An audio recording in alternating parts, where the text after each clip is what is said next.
Palworld launches on January 19th into early access on PC, and thus far it looks like a solid addition to the survival crafting and creature collection genres. With all the hype around the game and how it's Pokemon with guns, what should you expect when jumping in? Check out 15 things you should know before buying Palworld.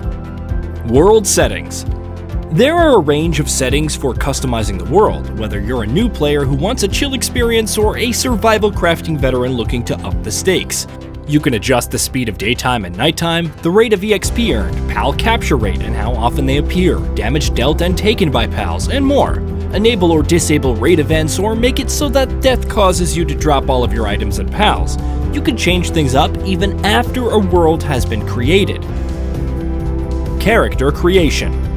After a world is set, it's time to create your character. There are multiple presets available, and you can adjust the size of arms, legs, and torsos, select over 20 face types and 27 hairstyles, and 6 different voice types.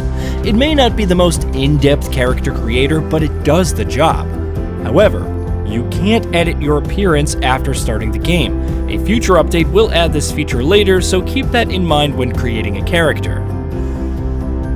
Over 100 PALs.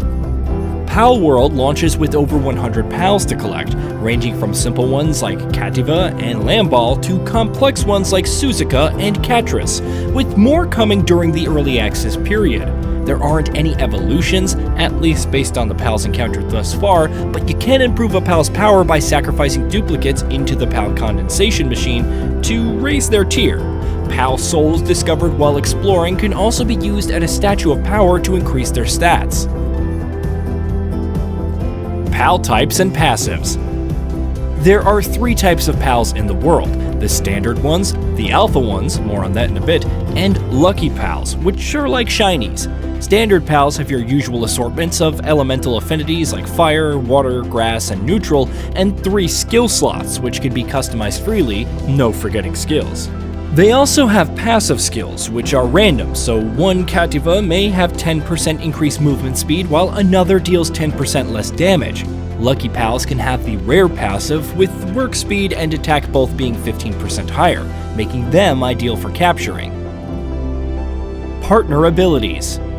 Regardless of their passives, each PAL has fixed work suitably. For example, a Pen King, regardless if it's standard or alpha, will always be suited for crafting items, transporting materials, watering farms, mining, and cooling. As you progress through the game and capture more PALs, you can find others suited to several tasks. Also pay attention to the different partner abilities that each offers. Some are abilities that can be activated in battle, with some requiring certain equipment, while others are passives like granting elemental damage to player attacks. Base building. Base building is a key part of Palworld. You need to set up beds for your PALs to sleep in, food sources to keep them and yourself sustained, and even facilities like spas to keep their sanity in check. The primitive workbench is suited for creating basic PAL spheres, weapons, armor, and materials, but as time goes on, you'll have smelting furnaces to refine ores, power generators for electricity to manage production line factories, medicine workbenches to craft medicinal items for PALs, and much more. Completing missions raises your base levels and even allows for creating multiple bases.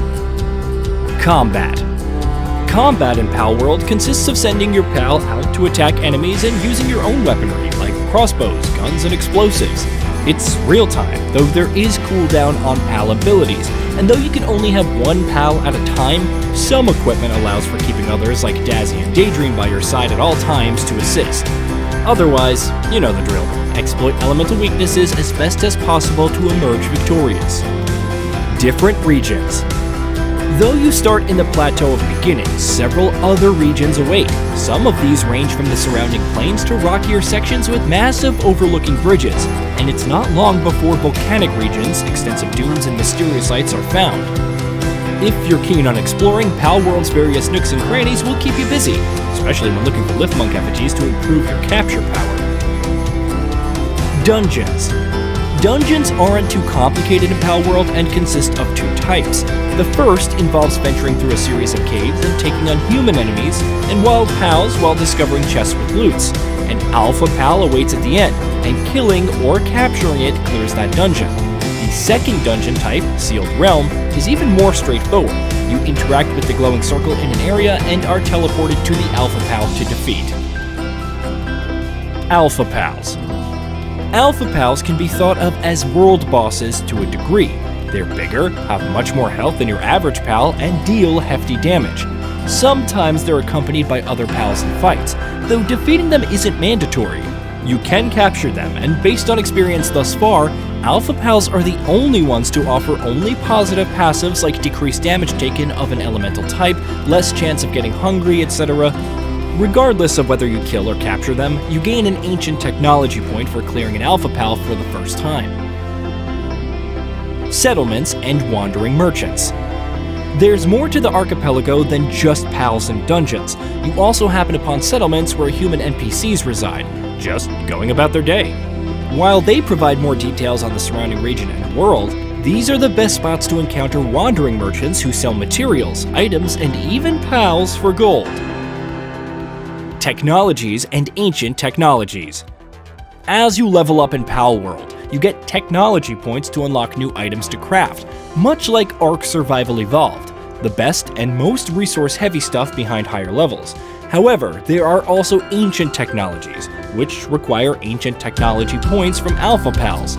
These can unlock things like the egg incubator for nurturing eggs into pals, feed bags for automatically feeding yourself and pals in your party, and even a grappling gun. Day-night cycle and climates. As noted previously, there are days and nights in Palworld, which are worth paying attention to since certain pals can only emerge during either time. Some regions also have different climates, whether excessively hot or cold, and sometimes both, depending on the time of day. You need armor to resist them and traverse the region, or suffer damage over time.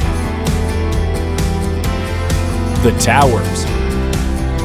Though you'll encounter only two types of foes, humans and pals, there are select places where rival pal trainers are encountered. They're located in towers dotting the world and can be difficult to beat if you walk in underleveled and underprepared. Nevertheless, Rain Syndicate's tower is the first to conquer as part of the tutorial section. After that, you can travel to any other tower and attempt to beat the trainers within. No PvP. Up to 4 players can co-op together in the same world, and you can make a dedicated server for up to 32 players with options to create guilds. However, PvP isn't available in the early access version, as Pocketpair stated, "We are currently testing PvP internally and experimenting with different approaches. We want to find the right type of PvP that fits Palworld, and when it's ready, we will share the news with you."